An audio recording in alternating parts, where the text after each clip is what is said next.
Peter Mathews, Professor of Political Science at Cyprus College. Professor, hello to you. A pretty grim old time in Florida at the moment.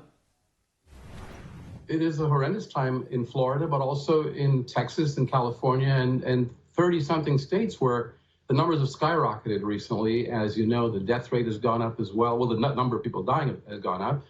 And this is a horrendous situation, a bad time for the president to try to withdraw us from the WHO.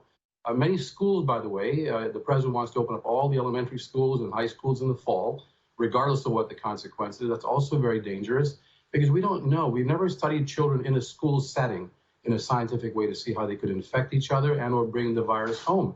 He also wants colleges to stop allowing international students to attend if the colleges are online. And many colleges have gone online, including my own college, will be online this fall, and so will Cal State University.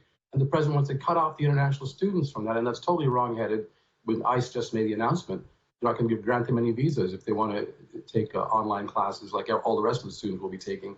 All of this is going on today, and we need a national response, which is sorely lacking with this pandemic.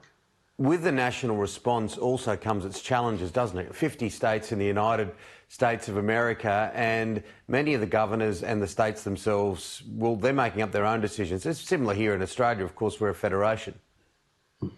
Yes, we both have federal systems, but I think you could still have good, strong national leadership that would set the guidelines and then start to implement them through the states.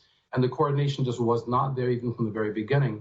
Unfortunately, the president said, let the states take care of it, the states.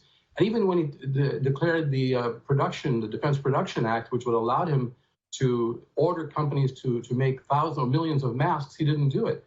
Ventilators, they eventually came.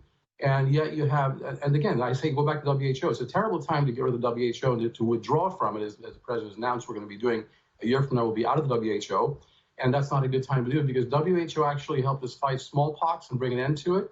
It helped us reduce tuberculosis worldwide. And they provided the actual formula to come up with the test kits. We seem to have lost the professor there. Of course, another statistics. We've got you back there now, Professor, but we're just going to get your audio back and then I'll ask you another question. But sure. It is affecting the president and his government, isn't it? It's really starting to take its toll on the polls. Yes, it is. The president's numbers have dropped precipitously, especially in the nationwide poll. He is now at least 12 points behind Joe Biden, but that's nationwide.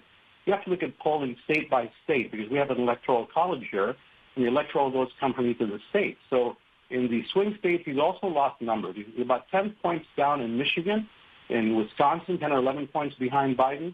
He's also lost traction in those swing states, which he needs desperately to win the election in the fall. So yes, it is definitely having an effect on him, how he's handled the coronavirus pandemic, how he's mishandled the race relations and systemic racism, and those kinds of things that have hit him recently. Do you think there's a possibility he might just walk away? I don't think so. This is Donald Trump, and this is the prize that he's been seeking most of his life to be in the presidency. And he has had a lot of influence in appointing Supreme Court justices. He had influence in cutting taxes on the wealthiest people. Those policies were real policies that affected a lot of people negatively and to some very positively. The very rich people got positive.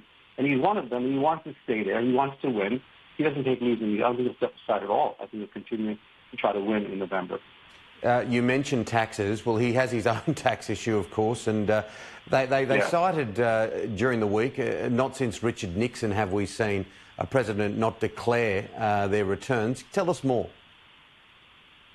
Yeah, that's very unusual because way back from Nixon's time to now, every president would voluntarily declare their tax returns to have transparency and to let the people know they're not beholden to anyone other than themselves. But Mr. Trump is very reluctant. He's never allowed us to have his tax returns. He promised it during the campaign in 2016. He went back on his word and never revealed his taxes at all. He keeps holding on to it. But the court just decided that the Southern District of New York, the DA there, can actually have access to tax returns to investigate possible malfeasance in his tax payments and other kinds of things. But the Congress has to hold off a bit and prove more carefully why it needs his tax returns. That's an important thing for Congress to be able to get the president's tax returns and to let the public know what they are and whether or not the president's obligated from other country or people in other countries who's funded his business. There's a possibility of that. A number of years ago, if you'd mentioned Kanye West or someone of his ilk in the spirit of a presidential election, you might laugh and say, is this the plot of a new television show or a movie? But not here. No, because if he actually does run, and by the way, this is going to be challenging. He has to get his name on about 30-something state ballots. The other ones are already, the deadline's passed. But the 30 states that are allowed him to get his name on their ballot, he has to go out and get signatures, and he's got the money, though, to pay people to do it. So if he does get on the ballot of the majority of states, he could take some more votes away from Trump, more than likely, not so much from Biden, but he could actually influence the outcome if it's a very close race. So it's not really an entire joke, but it is quite funny to think about it. Yeah, that's for many people. There's a lot of art imitating life, or life imitating art, whichever way you want to look at it. Finally, Joe Biden, is he just staying in his basement, not saying anything? Well, Joe Biden is now, he's speaking from his basement. Yes, but he's doing a lot of broadcasting and he's interviewed with people with the media, and he is saying things about what should be done. He just came up with a plan for investing in America in public in terms of jobs. That's one formal plan that he's presented recently. But he's not campaigning as much as he normally would if the coronavirus were not slowing him down and stopping him. He'd be out there pressing the flesh and hugging people like he likes to do. He's not doing that, and I hope that doesn't have an impact. It could on the outcome, but I think right now he's far enough ahead that he could probably beat Trump in the fall. Yeah, not quite the environment. Not quite the environment to be hugging people, more metaphorically. What if you had the Professor Peter Mathews crystal ball handy? What would you say? Who's going to win this election? I know we're a few months away, but generally speaking, we would have it everywhere at this point. It'd be covering every news story, and it's not. It's been pushed aside by the pandemic. That is so true. It's been pushed aside, but it's still a very important event to take place. And if I had a crystal ball, I would say that Joe Biden will pull it off. He will win those swing states, and he'll win enough electoral votes to become president. And President Trump is not addressing the issues the way he should. It's creating a lot of enemies, except for his hardcore supporters, which are the minority, by the way. Professor, we had a couple of technical...